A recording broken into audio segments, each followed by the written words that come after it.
Madrugada com Deus. Do Templo Espiritual Maria Santíssima. Aproximando a espiritualidade de você. Bom dia, salve Jesus, salve nossa Mãe Maria Santíssima, graças a Deus, permissão de Deus para iniciarmos mais esse dia, graças a Deus. Olha, tem um trecho na Bíblia, acredito que está lá no início da Bíblia, no Velho Testamento, onde deixa claro que tudo que acontece no mundo, só assim o acontece pela permissão de Deus.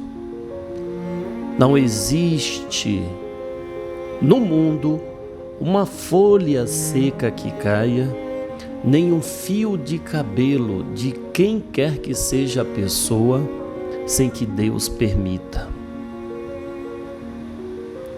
É a demonstração de que existe sim uma coordenação maior, agindo em prol de todos nós, seres humanos, que vivemos esse processo de evolução. Então, por mais que enxerguemos em nossa vida tantas coisas negativas, por mais que vivenciamos tantas negatividades, tantas intolerâncias, tanta maldade, existe sempre uma coordenação maior, nos ajudando, nos auxiliando, agindo para que todo o mal possa ser revertido no bem.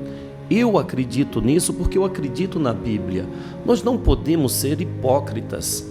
Sabe, essa palavra hipocrisia foi muito usada por Jesus aí no Novo Testamento, onde Jesus dizia: afasta-se de mim os hipócritas e os fariseus.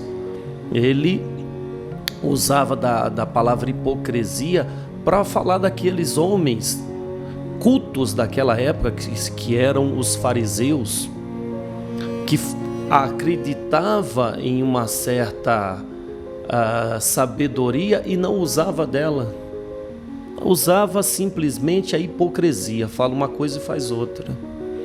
Então, nós não podemos ser hipócritas, nós não podemos sermos hipócritas. Se eu digo que eu acredito em Deus, eu não posso agir de forma contrária a essa crença. Se Ele próprio diz que não existe nada neste mundo que acontece sem que Ele saiba, e temos total consciência de que Deus é amor, então tudo que acontece é sim em nome do amor. Nós somos ainda criancinhas para entender o porquê que um tsunami mata tanta gente, o porquê que um vulcão, o porquê que um terremoto, porquê tantas perguntas, não é? Mas em primeiro lugar, nós temos que nos colocar como crianças espirituais diante de uma coordenação e uma programação muito maior do que podemos entender. Sabe, eu faço essa comparação com uma criança de 2 aninhos, 3 aninhos, que já começou a andar, pega na mão do pai ou da mãe, e a mãe: vamos, filho. Ela de maneira nenhuma pergunta: para onde você está me levando? É seguro? Será que você vai me levar num lugar bom? Não sei não vou não. De maneira nenhuma, a criança tem total consciência de que a mãe e o pai irá encaminhá-lo no melhor do caminho, irá levá-lo para o melhor lugar, porque a criança não tem nenhuma maldade no coração, ela é pura. Aí você pode dizer: Júlio, mas nós não somos. Mas temos que ter a consciência de que esse pai é Deus e pega na nossa mão e nos leva, como um pai que pega o seu filho: vamos, filho, e leva ele para a escola. Chega na escola, ele fica chateado porque ele queria ficar em casa brincando e tal, pode até chorar, mas o pai, consciente de que ali era o melhor lugar para ele estar, para a evolução dele, para o aprendizado dele, sai com o coração apertadinho, mas deixa o seu filho na escola. O coração pode estar ali, sangrando, mas a consciência de que aquele local é o melhor para ele, por mais que ele não queira, por mais que ele relute. Assim também acontece com nós. Poxa, se eu tenho certeza que Deus é por mim, por que eu vou ficar desesperado diante de uma situação como essa que estamos vivendo, que é sim já a transformação do nosso planeta, de provas e expiações para regeneração? Então por que eu vou me desesperar diante de uma pandemia? Para que o desespero? Não, eu sei que Deus é por mim. É como Jesus disse, eu não posso de maneira nenhuma ser hipócrita, não é? Bom, vamos fazer a nossa prece, vamos rezar, vamos, preparado? Vamos lá.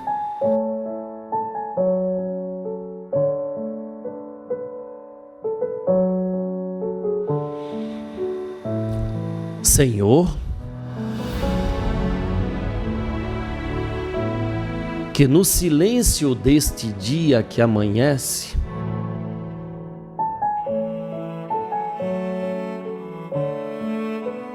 vemos pedir-te a paz, a sabedoria, a força.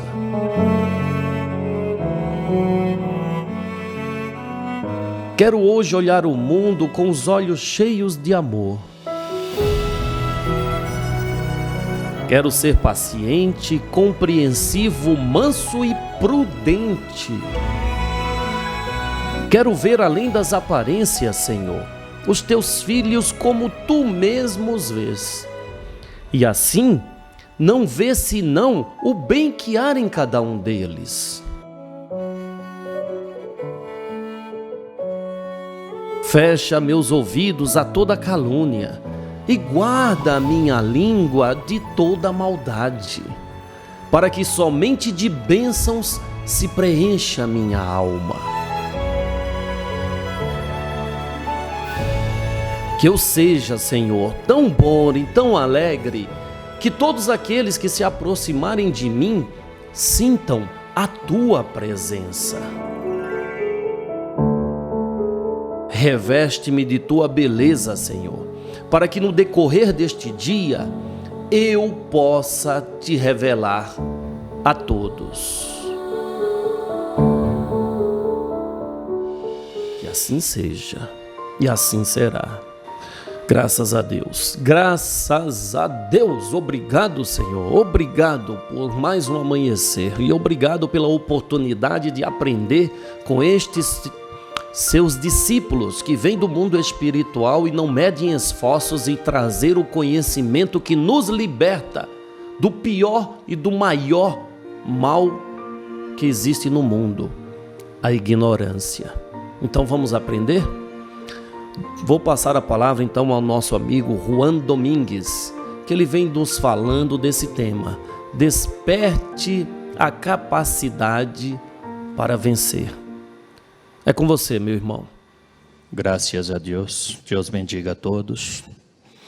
A cada amanhecer, esperanças novas surgem em nossa vida, pois a luz se acende para que o caminho seja iluminado diante daquilo que nós planejamos e projetamos em nossa vida. O amanhecer não é simplesmente o raiar do sol, não.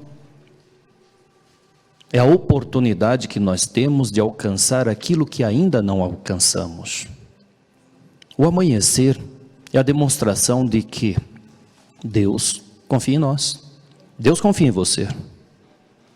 E te dar a oportunidade de você mostrar sua própria confiança, fazendo o que for necessário para alcançar o projeto selado na alma, no coração.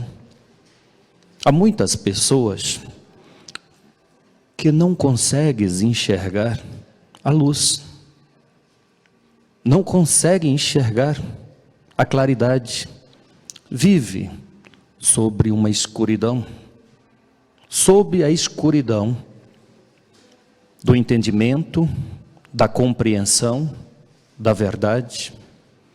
E essa escuridão a bloqueia para que ela siga o caminho correto. Vive na dependência da visão dos outros, do entendimento dos outros, da compreensão dos outros, da ação dos outros. Mas a luz acende-se para todos igualmente, para que ninguém fique dependente e todos tornem-se capazes de viver sobre a luz da verdade, a luz da compreensão, a luz de Deus. Esta luz é a oportunidade que você tem. Esta luz são as experiências que cada dia te proporciona. É comum em uma pessoa buscar as facilidades, pois ninguém gosta de problema. Ninguém gosta de problema. Mas são estes problemas que nos dão uma possibilidade de mostrarmos a nossa capacidade. Quantas são estas pessoas que buscam, ou todos nós buscamos um trabalho? Quando você é contratado para fazer um trabalho, esse trabalho vai te dar, sim, responsabilidade e vai te chamar a ter obrigações, a ter problemas, literalmente ter problemas que precisam ser solucionados para que a empresa, a instituição possa crescer. E a instituição, ao te contratar, confia na sua capacidade de resolver os problemas, seja qual for a função. Você se depara com um problema e todos buscam um trabalho, mas não entendem que esse trabalho é problema que precisa ser resolvido. Uma enfermeira, ela se depara assim com muitos problemas e ela se dedica a solucionar aqueles problemas. O motorista encontra muitos problemas e dedica-se para isto. Não é diferente com a vida. Nós somos sim iluminados pela luz de Deus para que sigamos corretamente a nossa vida, solucionando os problemas. E cada solução é uma riqueza a mais para a nossa alma.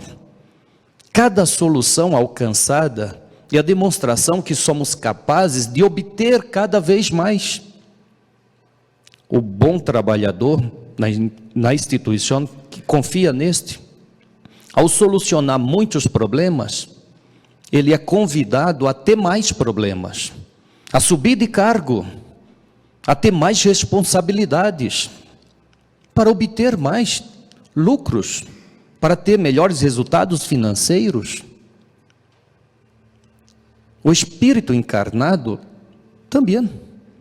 Quando você cresce vencendo os seus problemas, é convidado a ter mais responsabilidades, mais oportunidades, mais dificuldades também surgirão. Observe as crianças, elas não têm problemas como os adultos, pois na condição em que elas estão, é apenas para estudo, para preparação. Mas quanto mais se desenvolve, maiores são as dificuldades. Esta compreensão é importante para que não vejamos os problemas como algo contra nós. Sentir uma dor de cabeça, ninguém quer. Mas se não for a dor de cabeça, como saberá que existe um problema em um dos teus órgãos? Dor nos rins, ninguém quer. Ninguém quer.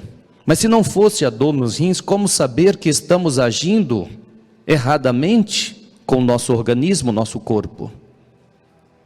São os problemas que despertam em nós a nossa capacidade de evoluir, de crescer, de superar. É muito importante nunca se sentir inferior ao problema, pois todos têm soluções. A busca é pessoal. Buscar forças para vencer o problema, como estão a fazer, buscando forças íntimas, espirituais, para vencer os problemas materiais que ora estão a enfrentar. Não tenham dúvidas. Não alimente a dúvida de que é capaz. Não alimente. Tira da tua cabeça esta insegurança de que o problema é maior, é grande. Torna-se grande quando você se sente pequeno. O problema torna-se pequeno quando você se sente grande. Pois a grandeza, ela vem de Deus, da sua confiança, da sua fé, da sua força espiritual. A busca por esta força tem que ser diária. Como diariamente o sol brilha para iluminar os nossos caminhos. A busca pela nossa força tem que ser constante. Como constante é a oportunidade que a vida nos dá. A ação de buscar faz com que tenha reação para receber. Todos vieram buscar, todos levarão o que precisam para serem usados, para ser usado no dia a dia. Todos saem de cá munidos com as forças necessárias. Estas forças precisam ser aplicadas no dia a dia. Todos saem de cá com as ferramentas necessárias. Mas é necessário que sejam usadas destas ferramentas para que o resultado seja alcançado. Pois o melhor remédio é aquele que é assimilado, tomado. A melhor ferramenta é aquela que é usada. A melhor força é aquela que é praticada. E a nossa força é Deus. Que usemos dessa força para cumprir com os nossos compromissos, com compromissos que selamos antes mesmo de encarnar, de vencer os nossos obstáculos, para retornarmos à nossa moradia eterna, ricos com todas as experiências que a vida proporciona.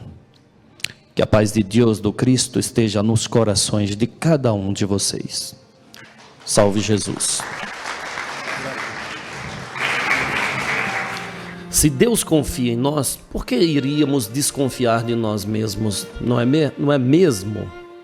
Se Deus confia que eu posso, porque a certeza que Deus confia em mim é me dar a oportunidade de estar vivo. Se Ele confia em mim, Ele diz, você está aí nessa jornada da vida, segue meu filho, pois eu confio que esse lugar, essa vida física te trará muitas experiências, então segue firme que eu confio. Então se Deus confia em nós, quem somos nós para desconfiar de nós mesmos, não é? Paulo de Moraes, por favor, a palavra é sua. Os 4 evangelhos, revelação da revelação. Jean Baptiste Rustin. Narração, Paulo de Moraes.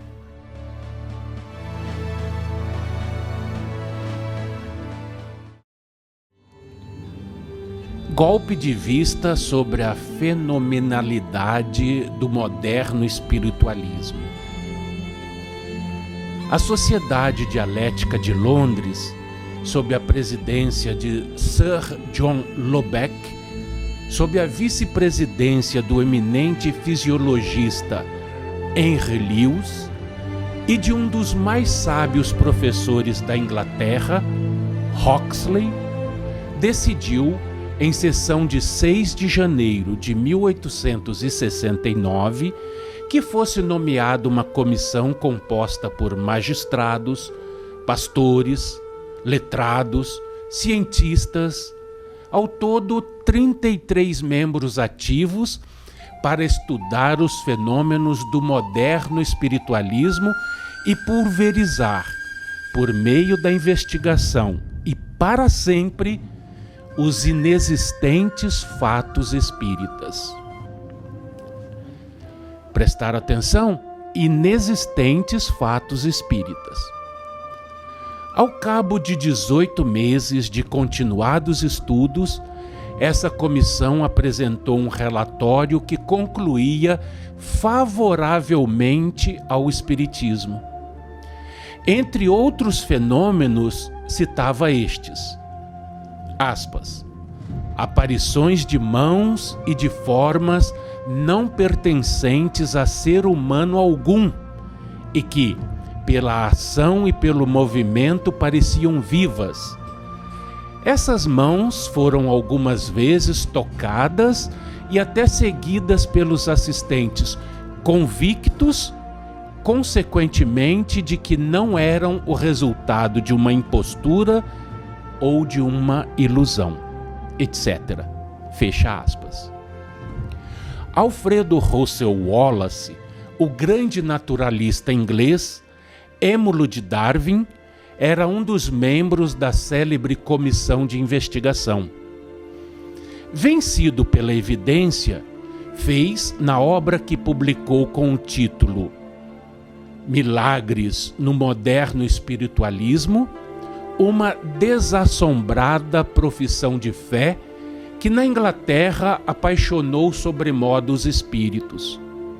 Firmava essa obra de sábio consciencioso um nome venerado pelo mundo inteiro. O Wallace cita estas palavras do professor Augusto de Morgan, presidente da Sociedade Matemática de Londres, secretário da Real Sociedade Astronômica. Abre aspas. Os espiritualistas, sem dúvida alguma, estão na trilha que conduz ao adiantamento das ciências físicas. Os que se lhes opõem são os representantes dos que têm sido empecilho a todo progresso. Fecha aspas. O mesmo autor ainda insere integralmente na sua obra a carta que Varley, o inventor do condensador elétrico, da telegrafia submarina, engenheiro-chefe das companhias de telégrafo internacional e transatlântico, dirigiu ao célebre professor Tyndall, e no qual declara que, em pleno dia, depois de mentalmente haver formulado esse desejo, foi tocado em todas as partes do corpo. Afirma também que esses fatos são semelhantes ao que a história registra, como estudados por espíritos audazes, criteriosos e clarividentes, que se colocaram muito acima dos prejuízos do século em que viviam e cujos trabalhos tomaram, aspas, proporções que, sob vários aspectos, ultrapassaram de muito os nossos atuais conhecimentos. Fecha aspas, e aqui eu vou abrir um parênteses para só fazer um esclarecimento de uma dúvida que lançaram sobre a nossa transmissão do último programa. Questão do eletricista. Quando aqui no texto fala de eletricista, não são esses eletricistas hoje, trabalhadores que vão lá, emendam um fio, passa fita isolante. Não, está falando de eletricista, mas daqueles eletricistas científicos, cientistas, que lá no começo da história da eletricidade, pesquisaram a eletricidade.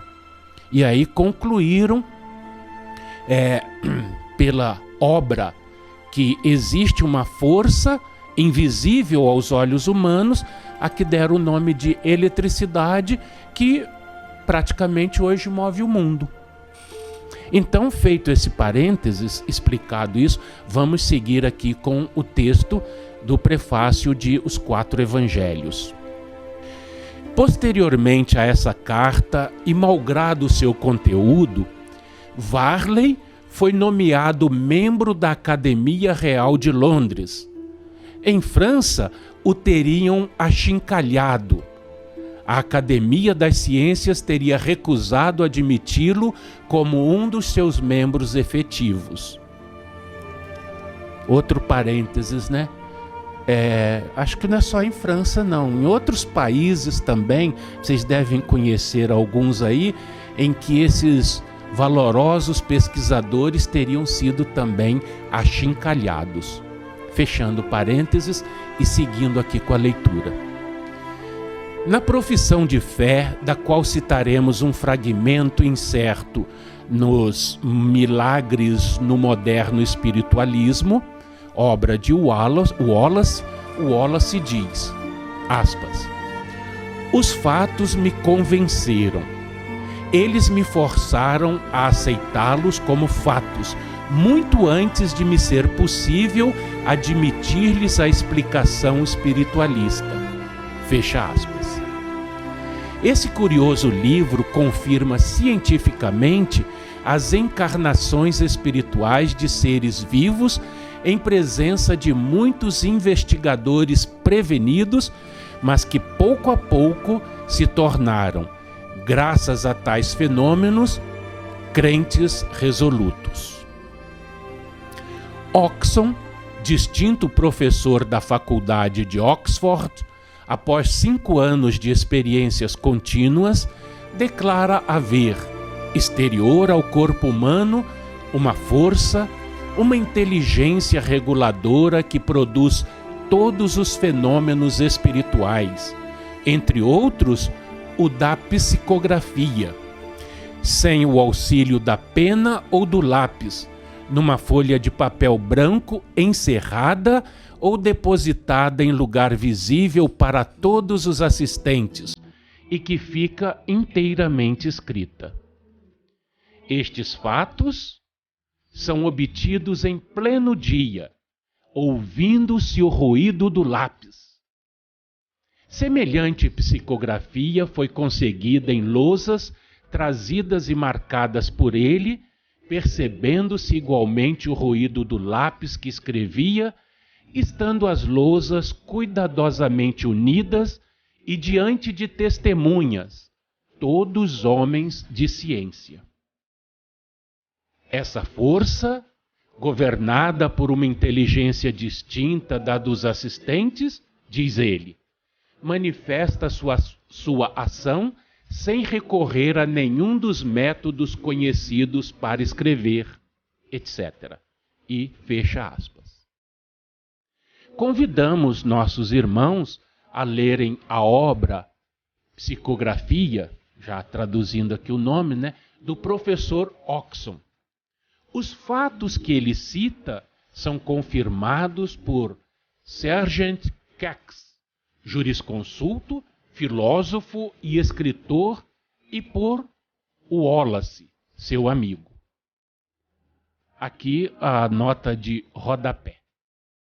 Estes fatos mediúnicos, comprovados pelos homens mais sábios e inteligentes da Grã-Bretanha, denotam um acontecimento e um advento que os espíritas da escola de Allan Kardec não apreciaram devidamente. Quando John Lubbock, Henry Lewis, Huxley, Alfred Russel Wallace, Morgan, Varley, Oxon, William Crookes e tantos outros afirmam que as aparições de mãos e formas por eles verificadas não pertencem a nenhum ser humano, que a escrita direta, os contatos de mãos visíveis a todos os assistentes em plena luz, a materialização de um ser espiritual que vive, pensa e age como nós, são fatos reais e que só a existência dos espíritos pode explicar racionalmente essa ordem de fenômenos, nada mais nos resta que não seja render-nos e meditar. Agradecemos e agradeçamos ao Eterno o haver permitido que essas manifestações brilhantes da vida de além-túmulo se produzissem e fossem comprovadas por materialistas e positivistas. Declarar que tais manifestações são inúteis é falar como a criança que não raciocina. É um indício de decrepitude intelectual. Esse registro, parece, tem tanto valor quanto o de que se fazem patronos os espíritas. Os fatos de contatos de mãos e corpos animados provam que os espíritos podem constituir para si um corpo visível, material visível, composto de organismos completos e semelhantes aos nossos, conjunto este que aparece e desaparece, se forma e decompõe à vontade dos mesmos espíritos. Esta é a verdade extremamente importante. Nos 4 evangelhos de Rustam, os espíritos revelam, afirmam e explicam esta verdade. Acompanhe no próximo programa mais um trecho de Os 4 Evangelhos, Revelação da Revelação, Jean Baptiste Rustam.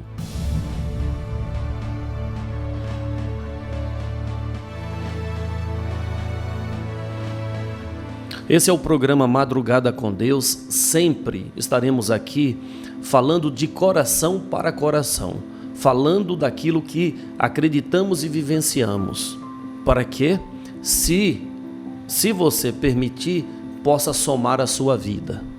Nunca subtrair, sempre somar. Amanhã, aqui no mesmo horário.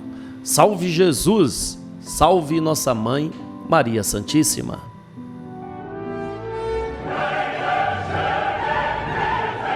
Madrugada com Deus. Do Templo Espiritual Maria Santíssima. Aproximando a espiritualidade de você.